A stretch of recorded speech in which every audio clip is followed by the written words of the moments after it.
केम छो विद्यार्थी मित्रों आज આપણે गुजराती व्याकरण अंतर्गत वाक्यना प्रकार संदर्भे चर्चा करीशुं, जेमां कर्तरी, कर्मणी, भावे अने प्रेरक वाक्यो कोने कहेवाय ए विषे આપણે ज्ञान प्राप्त करवानो प्रयत्न करीशुं। આપણે जाणीए छीए मित्रों के वाक्यना जुदा जुदा प्रकारो छे। एमां આપણે વાક્યની એક વ્યાખ્યા બાંધવાનો પ્રયત્ન કરીએ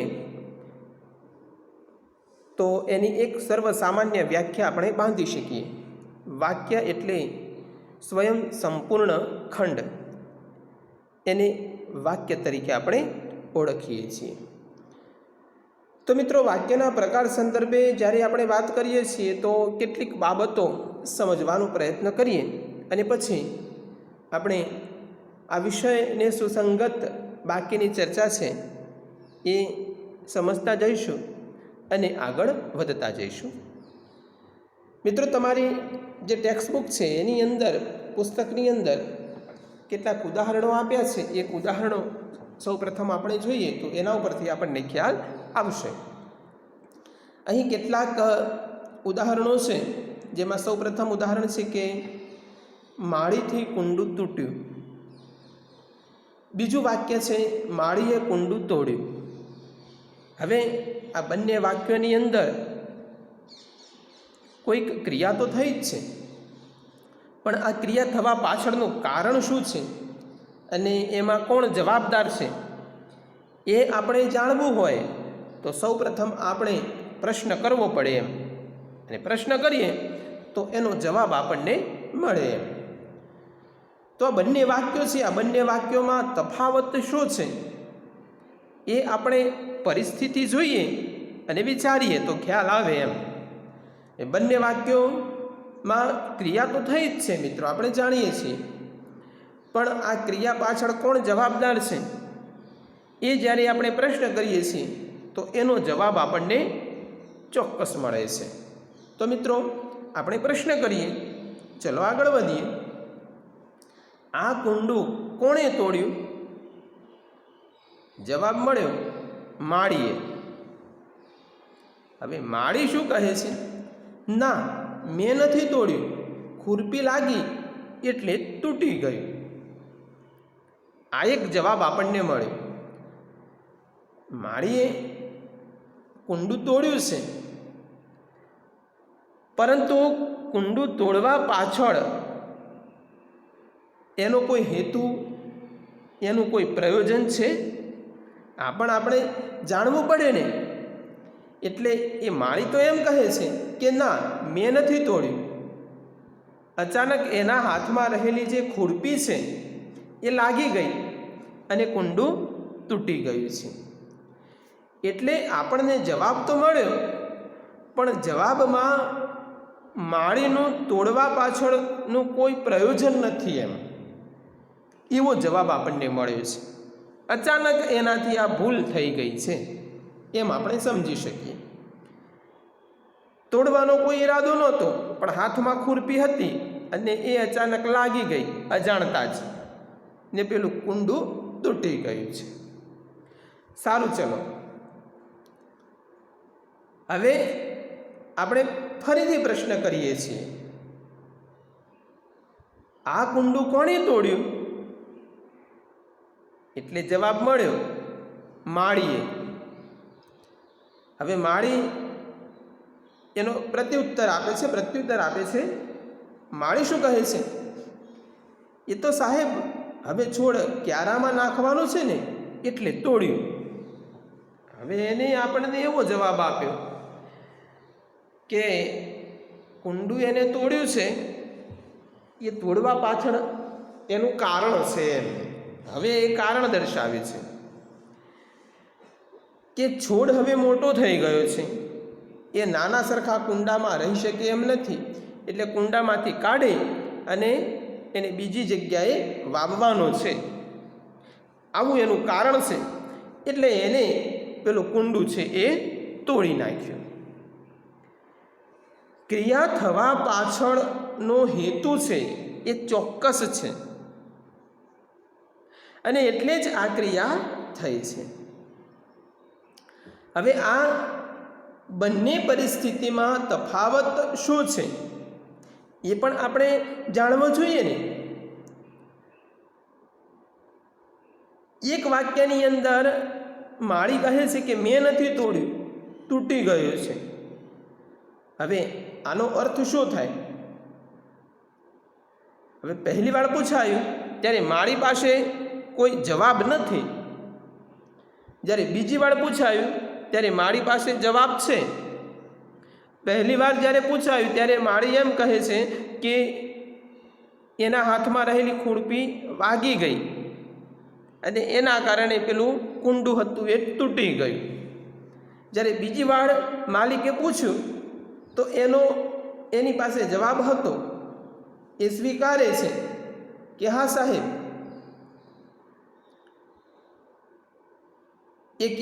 એ છોડ છે ને ક્યારામાં નાખવાનો છે એટલે તોડી નાખ્યું છે. એટલે એ તોડવા પાછળ એનો એક ચોક્કસ ઈરાદો હતો, એમ ચોક્કસ પ્રયોજન હતું. એકમાં માળી છે પોતાનું કર્તૃત્વ સ્વીકારતો નથી, અને બીજી પરિસ્થિતિમાં, બીજી ક્રિયામાં એ પોતે જે પણ કંઈ કર્તૃત્વ કર્યું છે એને સ્વીકારી લે છે. તો તમે મિત્રો જોઈ શકો છો કે ભૂતકાળમાં આપણી સાથે પણ આવી કેટલીય ઘટનાઓ ઘટેલી છે. કોઈક વાર આપણે રમતા હોઈએ અને અચાનક કોઈ મિત્રને કંઈ ધક્કો વાગી જાય એટલે પેલો એમ કહે કે તે મને કેમ ધક્કો માર્યો એમ. આપણો ઈરાદો ન હોય પણ દોડતા દોડતા કદાચ ધક્કો વાગી ગયો હોય તો પછી આપણે એને જવાબ તો આપીએ જ છીએ કે ના ના, એ તો મારાથી ભૂલથી ધક્કો લાગી ગયો છે એમ કહી અને જે તે પરિસ્થિતિ છે એ પરિસ્થિતિનો આપણે અસ્વીકાર કરીએ છીએ. કોઈક વાર આપણાથી કંઈ ખોટું બોલાઈ જાય અથવા તો ખોટું થઈ જાય, જેમાં ખોટું કરવાનો કે ખોટું બોલવાનો આપણો કોઈ ઈરાદો નથી, પરંતુ આપણાથી એ થઈ ગયું છે, અચાનક થઈ ગયું છે, અજાણતા થઈ ગયું છે. ત્યારે આપણે એ પરિસ્થિતિનો સ્વીકાર કરતા નથી. પણ જો આપણાથી ઈરાદાવશ કોઈ પણ સ્થિતિનું નિર્માણ થયું હોય તો આપણે તરત જ કહીએ છીએ કે હા, મેં એ કામ કર્યું હતું, હા હું ખોટું બોલ્યો હતો. એના પાછળ કંઈક કારણ હોય, પણ જ્યારે કોઈ કારણ નથી હોતું ત્યારે આપણે એનો સ્વીકાર કરતા નથી. એટલે કે દેખીતી રીતે જે પણ ક્રિયા થતી હોય છે એ જવાબમાં સરખી જ હોય છે, પણ એના પાસે ક્રિયા કરવાનું કોઈ પ્રયોજન ન હોય, કોઈ ઈરાદો ન હોય ત્યારે આપણે એ કર્તૃત્વને સ્વીકારતા નથી. હવે મિત્રો, આપણે આ બધી જે ક્રિયાઓ થાય છે એ બાબતોને આધારે, એ ક્રિયાઓને આધારે આપણે કર્તાને ઓળખી શકીએ. હવે કોઈ પણ ક્રિયા થાય છે એ ક્રિયા પાછળ કર્તા તો હોય, પણ ઘણીવાર એવી પણ પરિસ્થિતિનું નિર્માણ થતું હોય છે કે ક્રિયા થતી હોય પણ કોઈ કરતા ન હોય, તો એ ક્રિયા તો થાય જ છે. તો આપણે મિત્રો એ ક્રિયા થઈ રહી છે એમાં રહેલા કર્તાને કેવી રીતે ઓળખી શકીએ? એ કર્તાને આપણે ઓળખવો તો પડે ને. એ કર્તાને ઓળખવા માટે આપણે કંઈક એ જે તે પરિસ્થિતિ છે એના વિશે જાણકારી તો પ્રાપ્ત કરવી જ પડે. તો અહીં મિત્રો આપણે આગળ વધીએ અને એને સમજવાનો પ્રયત્ન કરીએ. હવે કર્તા આપણે ઓળખવો છે. ઘણીવાર ક્રિયાઓ થાય છે પણ કર્તા ઓળખાતો નથી.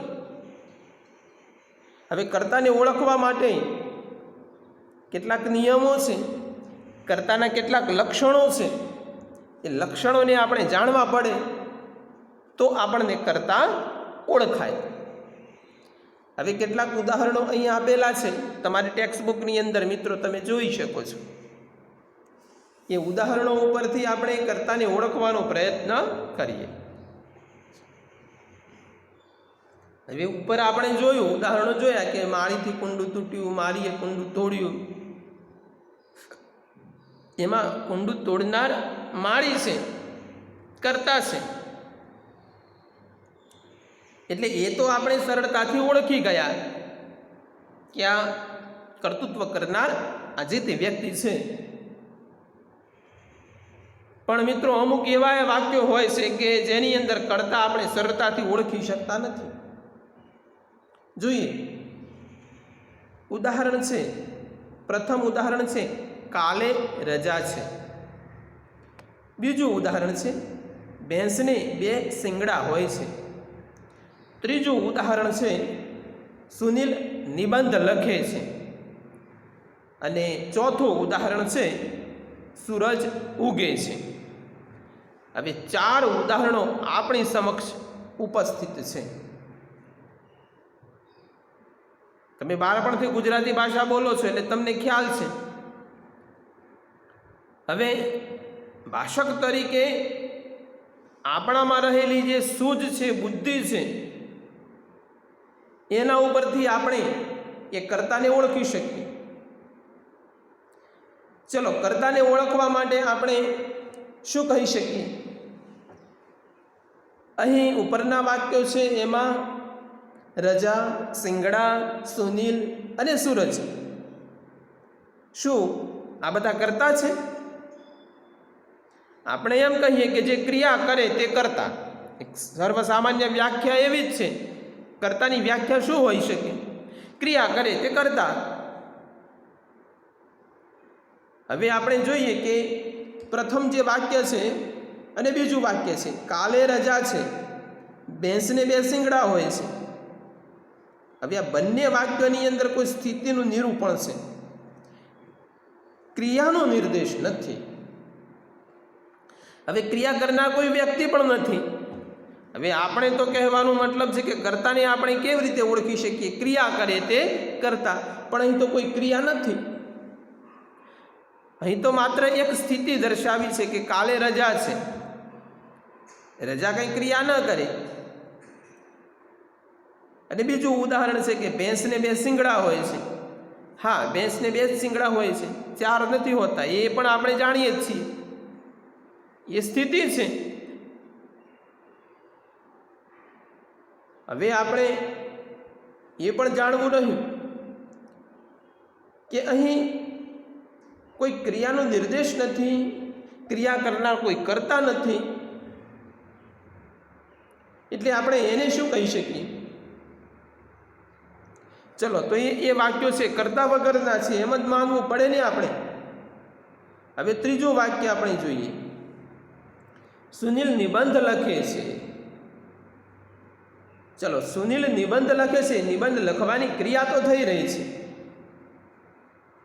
કોણ લખે છે? તો સુનિલ. ક્રિયા કરનાર કોઈ ચોક્કસ વ્યક્તિ છે. એટલે અહીં સુનિલનો ઉલ્લેખ થયેલો છે. હવે બીજું એક ચોથું વાક્ય છે કે સૂરજ ઉગે છે. ઉગવું એક ક્રિયા છે અને સૂરજનું નામ પણ છે. અહીં સુનિલ તથા સૂરજ બંને કર્તા છે કે નહીં એ આપણે કેવી રીતે ઓળખી શકીએ? કેમ કે કર્તાને ઓળખવા માટે એના કેટલાક લક્ષણો છે એ પણ આપણે જાણવા પડે. તો એના કેટલાક લક્ષણો છે એને જાણવાનો આપણે પ્રયત્ન કરીએ તો ખ્યાલ આપણને આવે.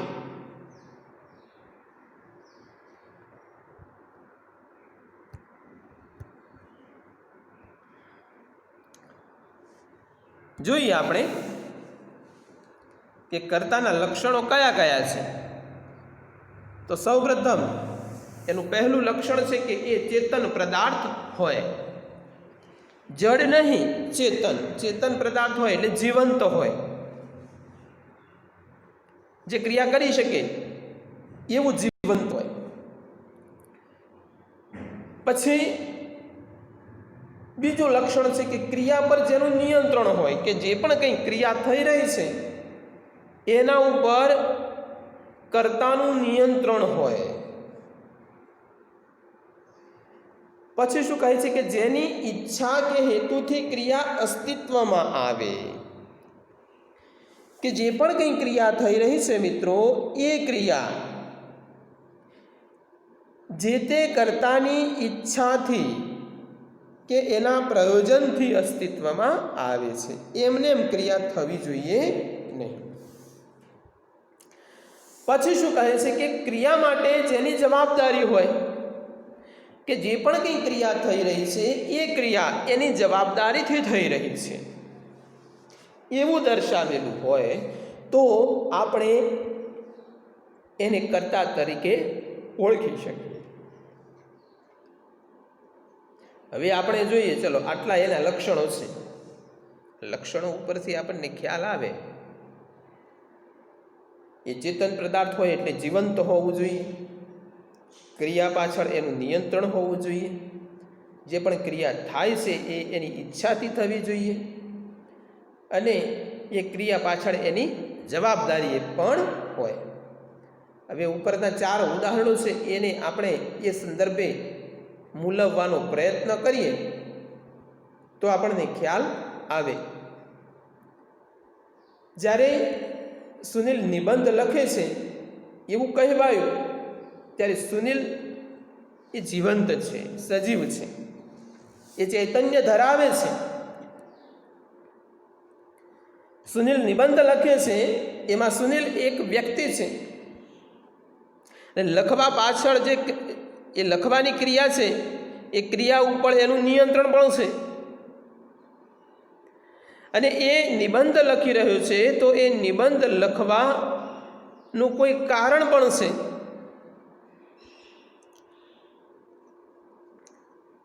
કદાચ સ્કૂલમાંથી નિબંધ લખવા આપ્યો હશે એટલે નિબંધ લખતો હશે, એવું પણ બની શકે. એટલે એ નિબંધ લખવાનું કારણ છે એટલે, અને તેને કયો અને કેવો નિબંધ લખ્યો છે એ તેની જવાબદારી છે. એટલે લખવાની ક્રિયા સંદર્ભે સુનિલ છે એ કર્તા છે એમ આપણે કહી શકીએ. એટલે આપણને એ તો જાણવા મળ્યું કે જે પણ કંઈ ક્રિયા થઈ રહી છે એ ક્રિયા પાછળ કોઈ કર્તા નિમિત્ત છે, એમને એમ ક્રિયા થતી નથી. નિબંધ એની જાતે લખાતો નથી, પણ નિબંધ સુનિલ દ્વારા લખાઈ રહ્યો છે, એટલે સુનિલ એ કર્તા છે. હવે આપણે મિત્રો આગળ વધીએ. હવે આગળ વધીએ છીએ તો આપણને એનો એ ખ્યાલ આવે છે. હવે આપણે પેલું ચોથું વાક્ય જોઈએ. સૂરજ ઉગે છે. હવે ઉગવાની તો ક્રિયા થાય જ છે મિત્રો, આપણે જાણીએ છીએ, પણ સૂરજ ચૈતન્ય ધરાવે છે, ચેતન પદાર્થ છે. વહેલા ઉઠવું કે વહેલા ઉગવું કે વહેલા આથમવું, ઉગવા ઉપર કે આથમવા ઉપર સૂરજનું કંઈ નિયંત્રણ છે? અને ઉગવા માટે કંઈ કારણ છે, હેતુ છે? સૂરજનું કોઈ પ્રયોજન તો હોવું જોઈએ ને. એટલે આપણે ચોક્કસ કહીએ કે ના ના, એ તો આપણે કઈ રીતે કહી શકીએ? સૂરજ તો એની મેળે ઉગે છે અને આથમે છે. આખી ઘટના છે તો કુદરતી છે. આપણે વૈજ્ઞાનિક તર્ક આપીએ કે પૃથ્વી પોતાની ધરી ઉપર પરિભ્રમણ કરે છે એટલે રાત અને દિવસ થાય છે. એ આપણે વૈજ્ઞાનિક કારણ આપી દઈએ, નહીં તો સૂરજ તો પોતાની જગ્યાએ જે સ્થિતિએ છે એ જ સ્થિતિએ ઊભો છે, એ ત્યાંથી ક્યાંય હલતો નથી, ક્યાંય જતોય નથી. એટલે આપણે એમાં કંઈ કહી ના શકીએ એમ. આપણે વહેલા કે મોડા ઉઠવાનું નક્કી કરી શકીએ ના કરી શકીએ, કે સૂરજ પોતે પણ કંઈ વહેલો કે મોડો ઉગવાનું કંઈ નક્કી કરી શકે? એમાં સૂરજની કોઈ ઈચ્છા હોતી નથી. એક સ્થિતિનું નિર્માણ થયેલું છે, એ અનાદિકાળથી બસ ચાલ્યા જ આવે છે. એ ઝળહળતો ગોળો છે, એ બસ એ સ્થિતિએ ને એ જગ્યાએ ઊભો છે, એના ઉપર એનું કોઈ નિયંત્રણ નથી એમ. એટલે આપણે કહી શકીએ કે સૂરજ એ કરતા નથી, કેમ કે આવા 4 લક્ષણો એમાં છે નથી. એને પોતાની ક્રિયાઓ પર કોઈ નિયંત્રણ નથી, એ કોઈ ચેતન પદાર્થ નથી, એનું કોઈ કારણ નથી, કે એની કોઈ જવાબદારી નથી. તો સૂરજ એ કરતા નથી, પણ હા ક્રિયા થાય છે, પણ ક્રિયા એ કુદરતી છે. જે કુદરતી ક્રિયા થતી હોય એમાં કોઈ કરતા હોય નહીં. આ પણ આપણે ધ્યાનમાં રાખવાનું છે મિત્રો.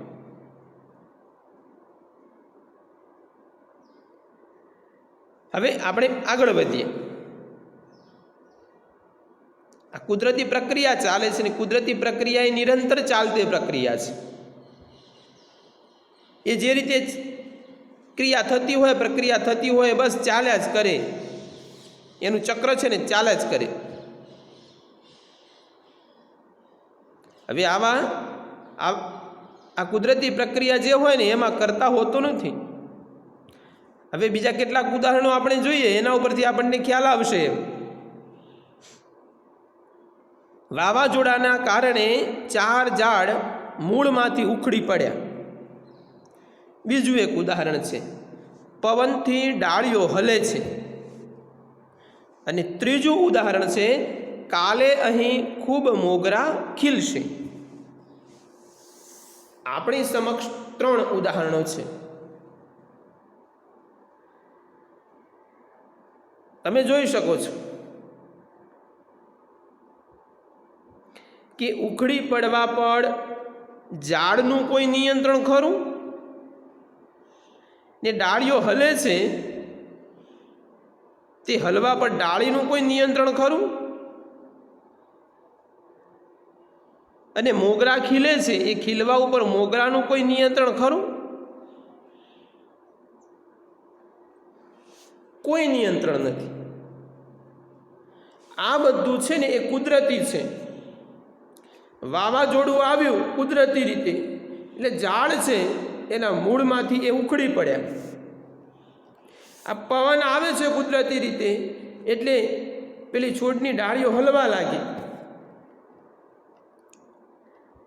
અને સવાર પડે એટલે મોગરા ખીલે જ છે. એ કુદરતી ઘટનાઓ છે, એમાં માણસ કોઈ કંઈ કરી ના શકે.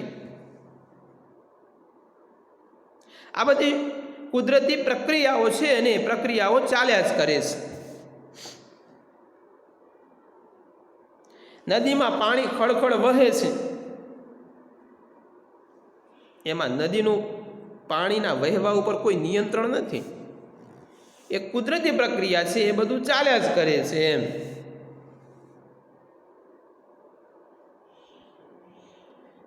એટલે આપણે એમ કહી શકીએ મિત્રો કે આ બધી કુદરતી ઘટનાઓ છે, ક્રિયાઓ, પ્રક્રિયાઓ છે,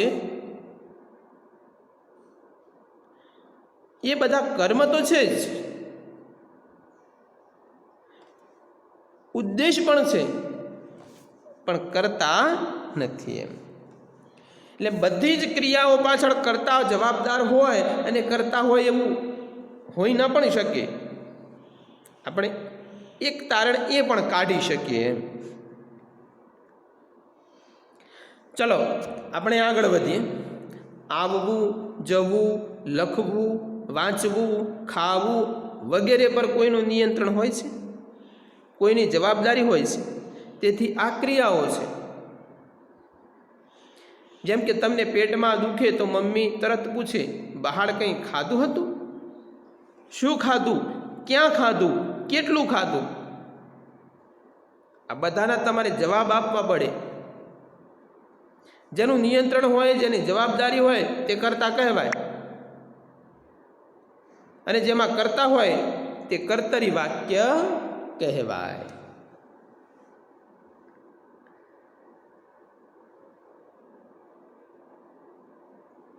ક્રિયા પાછળ કર્તા જવાબદાર હોય તો એવા વાક્યને આપણે કર્તરી વાક્ય તરીકે ઓળખીએ છીએ. તો વાક્યના પ્રકારોમાં પ્રથમ વાક્ય એટલે કર્તરી વાક્ય, જેને અંગ્રેજીમાં એક્ટિવ વોઇસ તરીકે ઓળખવામાં આવે છે. તો મિત્રો, આપણે કર્તરી વાક્ય સંદર્ભે ચર્ચા કરીશું.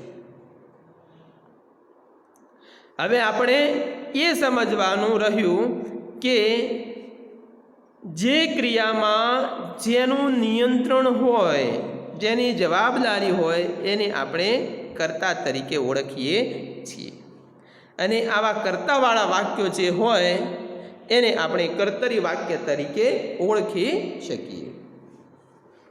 તો મિત્રો, આપણે આગળ વધીએ. ચલો,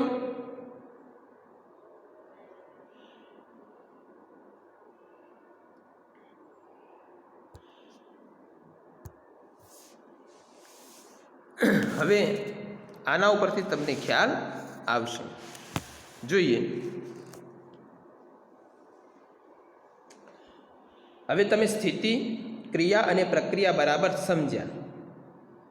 બરોબર? ફરીથી આપણે સમજી લઈએ કે 3 પરિસ્થિતિનું નિર્માણ થાય છે. એક તો સ્થિતિ, પ્રક્રિયા અને ક્રિયા. સૌપ્રથમ આપણે આ ત્રણેય બાબતોને અલગ અલગ તાળવીને સમજી લેવાનો પ્રયત્ન કરીએ. બરોબર? તો એના પરથી તમને ખ્યાલ આવશે. પછી આપણે એ કર્તરી વાક્ય, કર્મણી વાક્ય, ભાવે, પ્રેરક, આ બધું સમજવાનો પ્રયત્ન કરીશું. તમારા પુસ્તકની અંદર અહીં એ ઉદાહરણો આપેલા જ છે, અને આપણે પુસ્તકમાંથી જ ચર્ચા કરીએ છીએ. ચલો, અહીં નીચે આપેલું છે તમારે, તમે જોઈ શકો છો. સ્થિતિ, પ્રક્રિયા અને ક્રિયા, એ 3 ભાગ પાડ્યા છે. એમાં તમે જોજો, ઉદાહરણ છે, ટેબલ પર નોટ અને ચોપડી નથી, સ્થિતિ દર્શાવે છે. માળામાં કાગળીના બચ્ચા છે, સ્થિતિ દર્શાવે છે. એમાં કોઈ પરિવર્તન થતું નથી, જે જગ્યાએ છે એ જગ્યાએ જ છે, ત્યાંથી હલીને બીજે ક્યાંય જતા નથી. માળામાં કાગળીના બચ્ચા છે તો ત્યાં માળામાં જ છે, એ ત્યાંથી ઉડીને જતા નથી. તો એ સ્થિતિ દર્શાવે છે. જે તે જગ્યાએ જે પરિસ્થિતિ છે એને સ્થિતિ તરીકે આપણે ઓળખી શકીએ. હવે મિત્રો, આપણે જોઈએ પ્રક્રિયા. આ પ્રક્રિયા કુદરતી હોય, જેમાં કોઈનું નિયંત્રણ નથી, જેમાં કોઈની જવાબદારી નથી. એ બધું સાહજિક રીતે કુદરતીપણે ચાલ્યા જ કરે છે. એટલે જેના ઉપર કોઈનું નિયંત્રણ ન હોય અને ક્રિયા થતી હોય એને આપણે પ્રક્રિયા તરીકે ઓળખી શકીએ.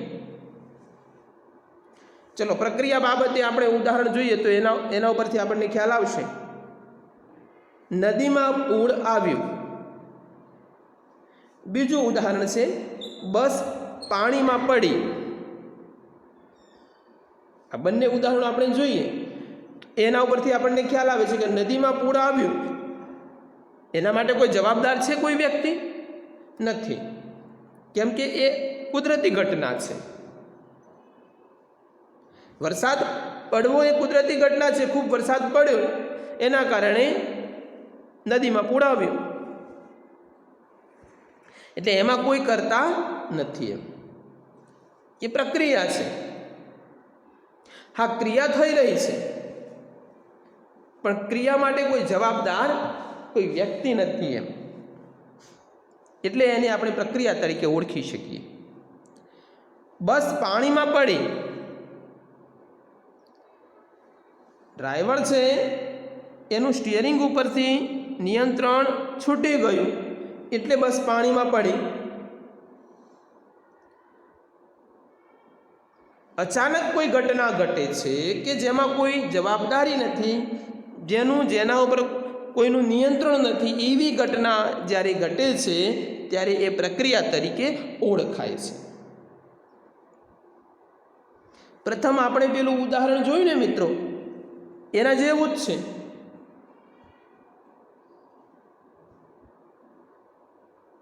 પેલો માળી કહે છે કે મેં નથી તોડ્યું, આ ખુરપી લાગી એટલે કુંડું તૂટી ગયું. એના હાથમાં ખુરપી છે અને એ અચાનક અજાણતા વાગી ગઈ છે એટલે તૂટી ગયું છે. એમાં એનો કોઈ ઈરાદો નથી. ક્રિયા તો થઈ પણ કરતા નથી. એમ ક્રિયા કરવા માટે પોતે પ્રત્યક્ષપણે એમાં જવાબદાર નથી. એમ એટલે એ પ્રક્રિયા થઈ. સારું, ચલો હવે આપણે ક્રિયા બાબતે વાત કરીએ. છોકરો પાણીમાં કૂદ્યો,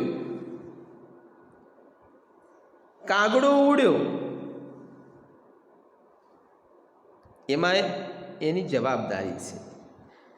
ક્રિયા પાછળ પોતાનું નિયંત્રણ છે. છોકરો પાણીમાં કૂદ્યો તો કૂદવા પાછળનું એનું કારણ છે, એ ક્રિયા થઈ. કાગડો ઉડ્યો તો ઉડવા પાછળ કાગડો જવાબદાર છે, એની ખુદની પોતાની જવાબદારી છે. તો મિત્રો આપણે એના ઉપરથી એ બાબતને સમજી શકીએ છીએ. હવે આ બધી બાબતોને સમજવા માટે આપણે બીજા કેટલાક ઉદાહરણો જોઈએ. ચલો, એના પરથી આપણને ખ્યાલ આવે. જે પણ કંઈ ક્રિયાઓ થઈ રહી છે એ ક્રિયાઓ પાછળ જો કોઈ જવાબદારી હોય, જેનું એ જે તે ક્રિયા ઉપર નિયંત્રણ હોય,